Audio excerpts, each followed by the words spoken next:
Good day, everyone. It's Trent Klarenbach here with Klarenbach Research. Recently, I published a number of studies on farmland values, and the one that got the most attention to date has been the Saskatchewan farmland study. It was the first one I published. I since then published a Alberta one, and I will be releasing the state of Iowa farmland study here shortly as well. So the study got quite a bit of attention, picked up on some Canadian news services, and at the recent Ag in Motion trade show in Saskatoon, it was certainly a hot topic. And it was very interesting to hear the different responses to the study and my idea that we will experience a 50% correction in farmland, and I think ultimately a 62% correction in farmland at some point in the future. Now, I did not say when I think that'll happen because I don't know when it'll happen. I am certain it will, a high conviction that it will happen at some point in the future. And the reason is fairly simple, is I believe that farmland values trade in the same patterns, the same historical patterns as every other asset class. Now, we've been able to demonstrate that with the 100-year price charts of Alberta and Saskatchewan. And there's no reason in my mind to think that it won't behave in the same manner in the future as well. And the reason really for that is it's a cycle theory. And there's been a lot of research done into commodity cycles, business cycles. We see cycles show up in nature, obviously.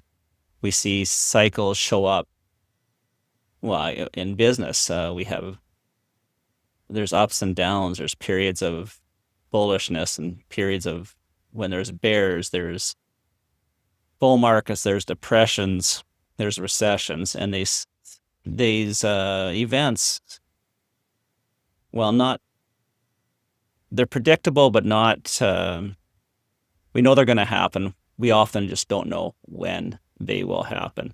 But it's inevitably true that at some point prices will come down and perhaps they rise again after that, right? It's just the way these cycles work.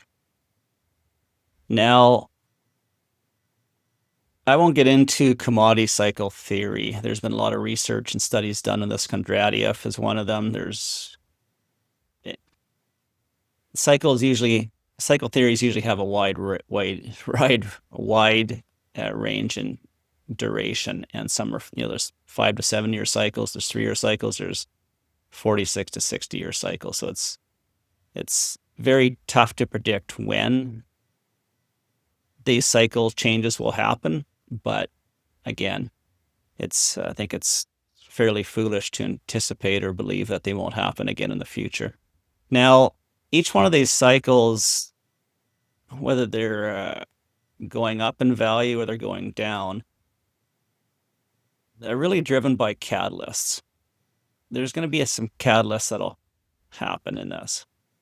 Okay, now for the price of farmland to go down, there will need to be 2 crises, in my opinion. The first one will be a liquidity crisis, which, if it lasts long enough, the duration is long enough, it'll turn into a balance sheet crisis. Now, what I mean by a liquidity crisis is a period of time when margins are tight, maybe the businesses are losing money, they're unable to service debt, and there is just no extra cash flow to maintain the business or service the debt.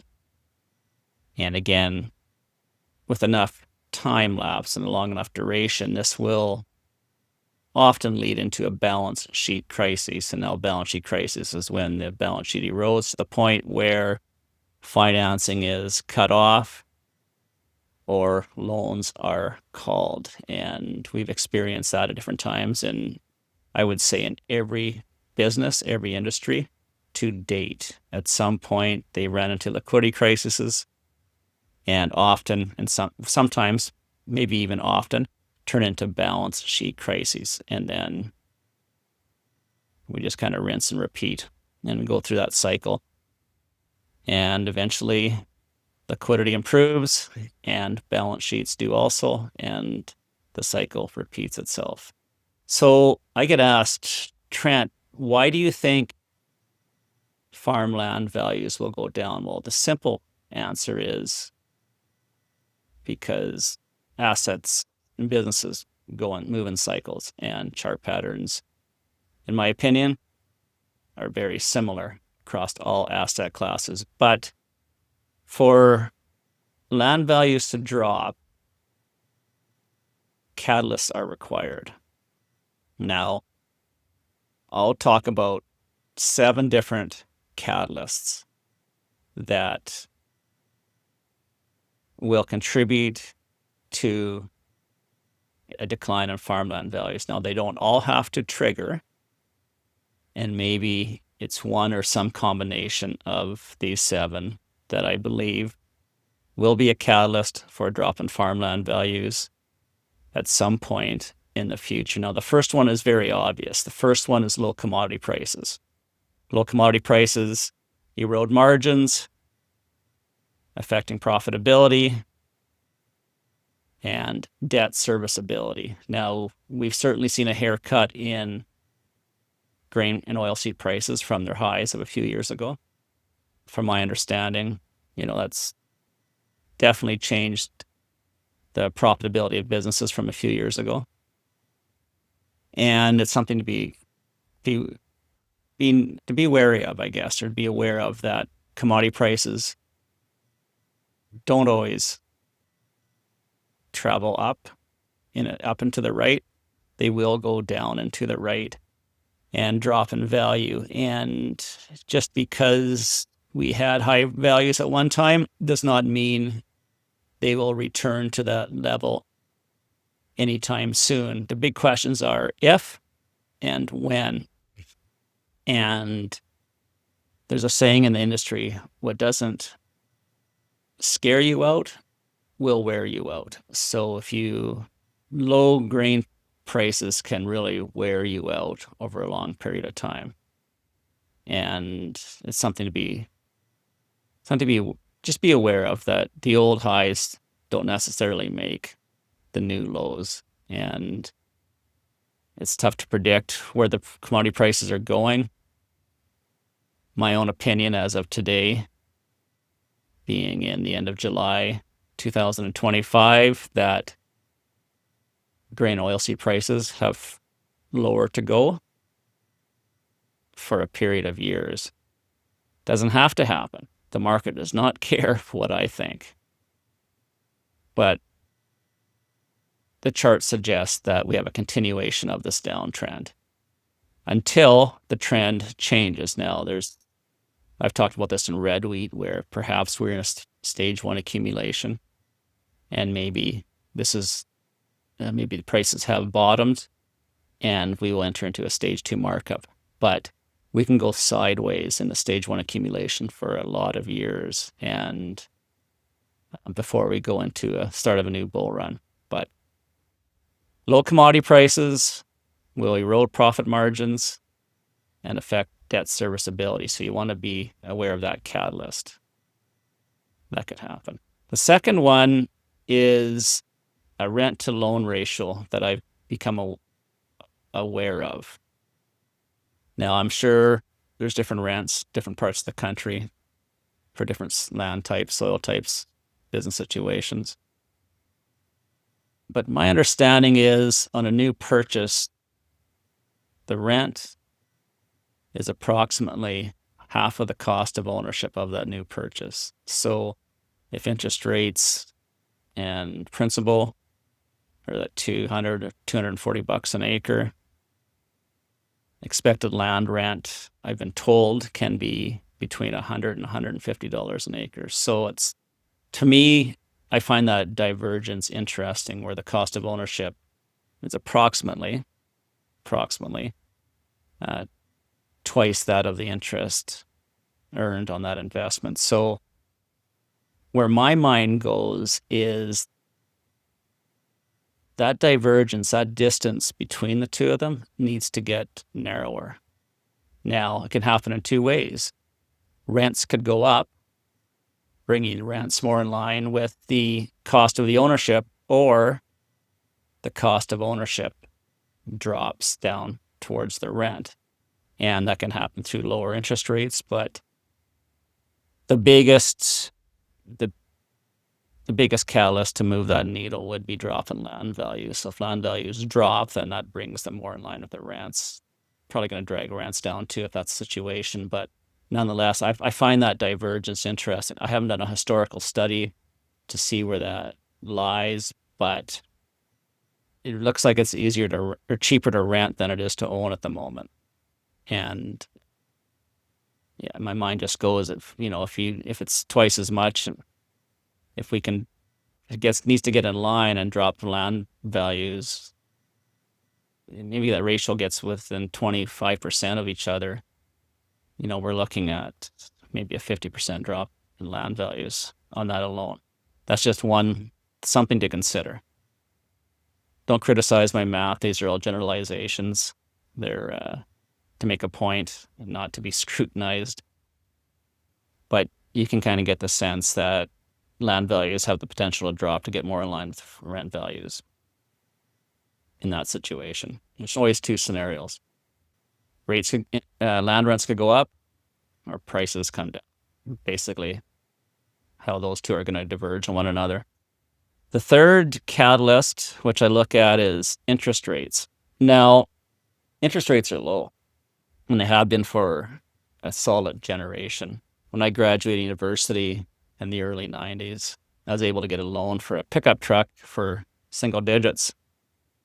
It had been a long time since loans were single digits, and there's stories, and probably if you're of that vintage, you'll remember 15, 18, 20% interest rates on houses and vehicles and farmland, which is quite devastating to many of those at that time.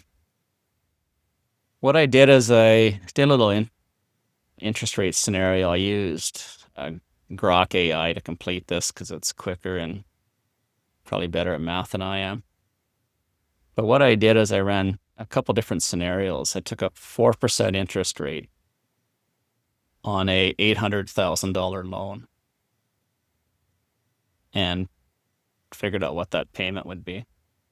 The second scenario I did a 1% interest rate hike and determined how much, instead of a $800,000 loan, how much of a loan could I afford to pay making the same payments? What is the value of the asset I could buy? So instead of $800,000, that 1% interest rate hike drops the amount that I would qualify for down to $730,000. So that's approximately 8.3 drop in the value of the asset I could purchase. So say 8%, say 9, pick your poison on there, but that's kind of what it works out to. I did another scenario with a 2% hike from 4 to 6. And what Grok came back to me at was that asset value that I could afford to buy drops from 800 down to 670,000, which is about 16% drop in the value of the asset I could afford. So interest rates are low right now, in my opinion. And I think we can probably absorb 1 or 2% hikes.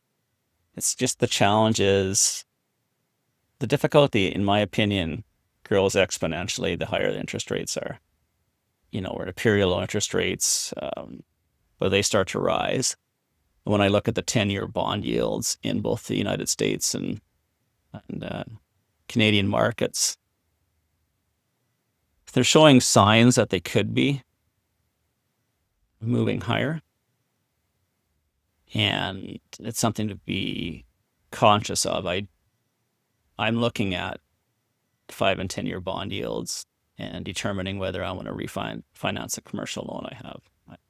I probably should be, but I'm waiting for some more confirmation of the direction of where the price is going. But I really think it's important to notice where those interest rates are going, because they can really have some impacts to you down the road. The fourth catalyst could be alternative investments. And so, from my understanding, Saskatchewan investors have about 3% of the land in the province. Not a great, I don't think that's a large percentage, but it's something. And the narrative is that investors are really driving up the price of farmland. I'm not sure if 3% moves the needle or not, but nonetheless, they are a player in the market. Now, if you enter into a period of higher interest rates,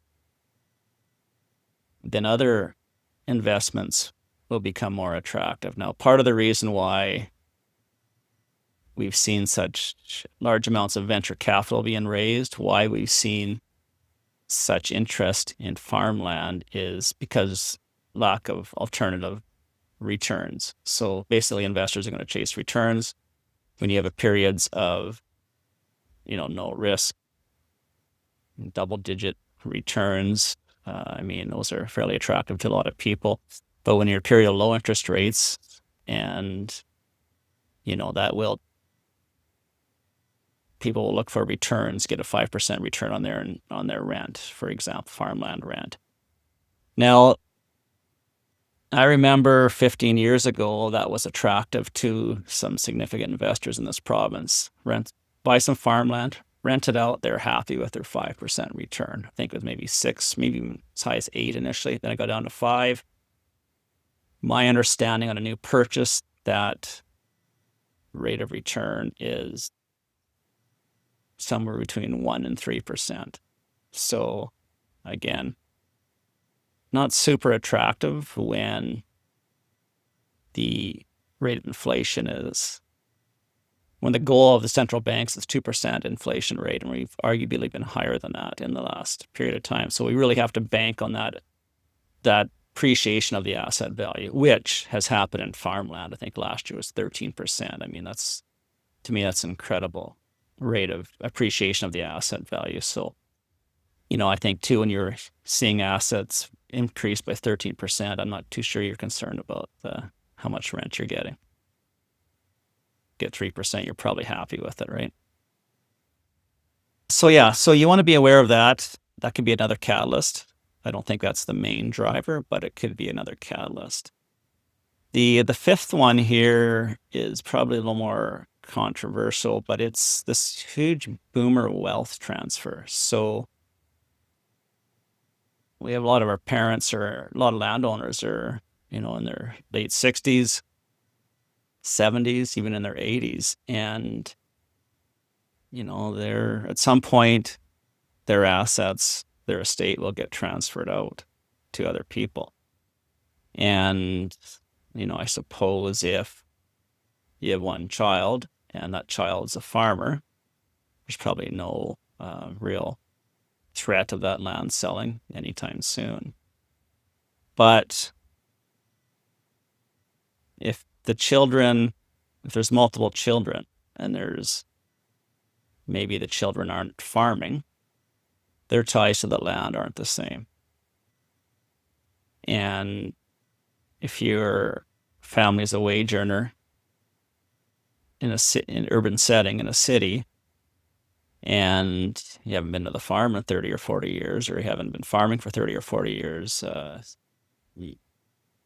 maybe that $500,000 can move the needle on your lifestyle and your financial security more than the yearly rent. So that's something to be considered about.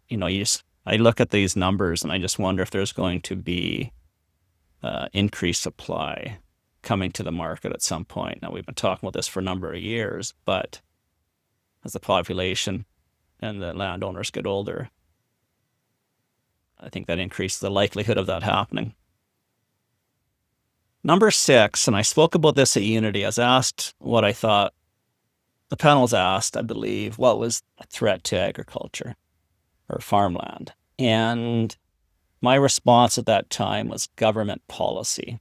And I was not referring to environmental policy in Canada, not referring to carbon tax or whatever. I think those are minor. What I think is most significant is the US government policy in agriculture. And I got really nervous, I guess, when Donald Trump came into power as the president, and with appointee of, say,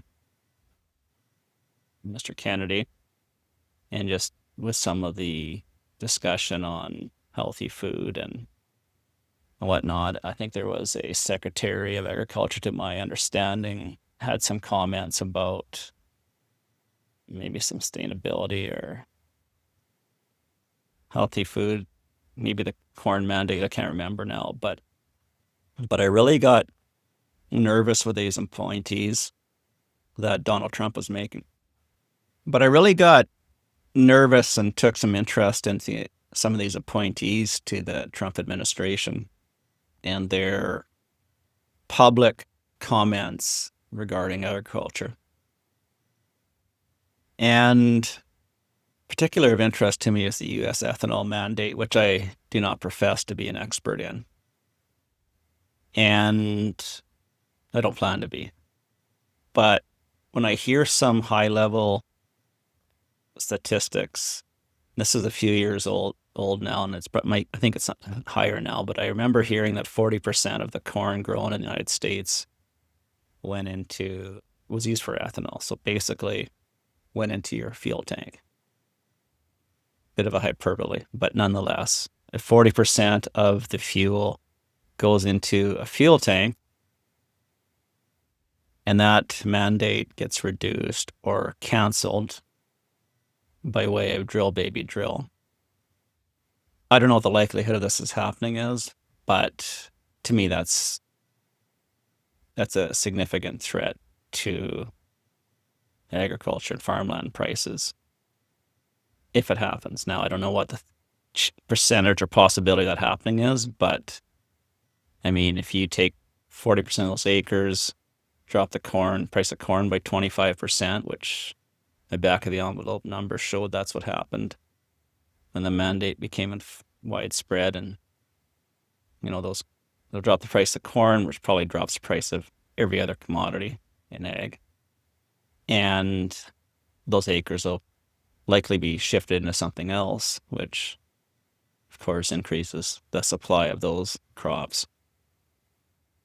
Canada, maybe lesser so in the United States. I'm not sure about the United States, but if we move to private insurance, I mean, that's an added cost, another added expense. I think farmland values have some portion of their value could be attributed to the insurance programs here in Canada. I'm not sure what percentage that is, but just from a risk off point of view. Now, any of these, if they trigger, can have an impact on the price of farm. Some combination of them are likely to have a greater impact on the price of farm. Now, do any of these have to happen? They don't. But the likelihood that at least one of those 6 that I've discussed so far will happen at some point in the future, either higher interest rates or lower commodity prices. We've seen that neither one of them stays moving in the same direction forever. Number 7 here, I'm very certain about.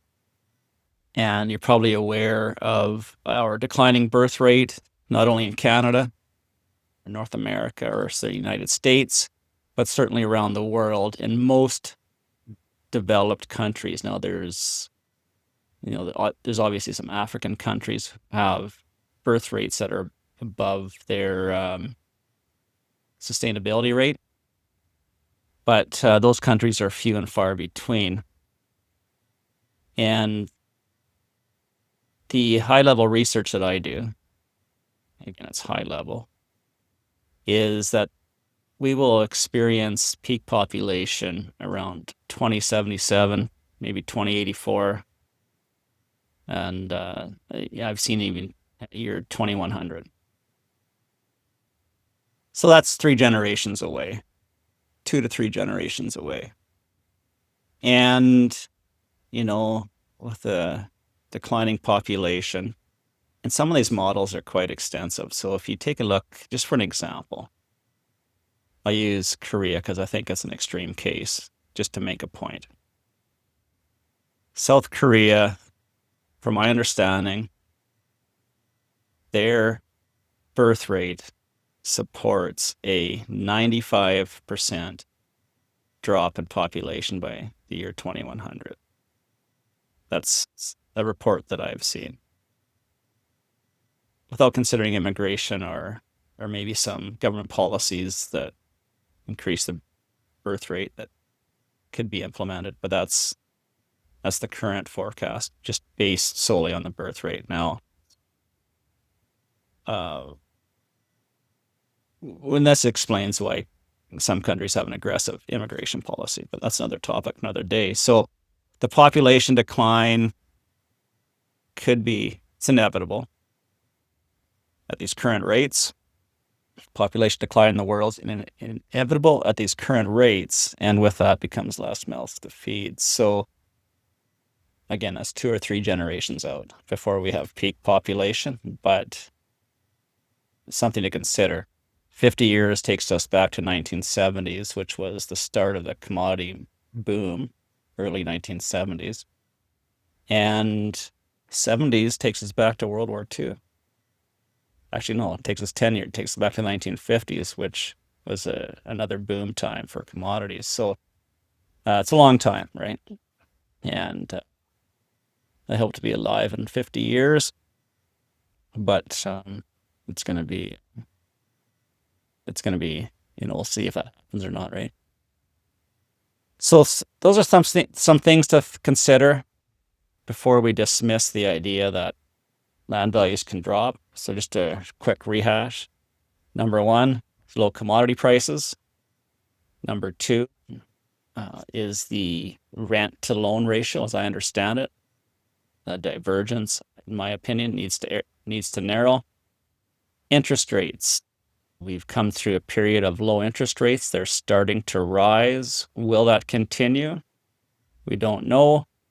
But we do know this, that when interest rates rise, when all things considered, your purchasing power is reduced.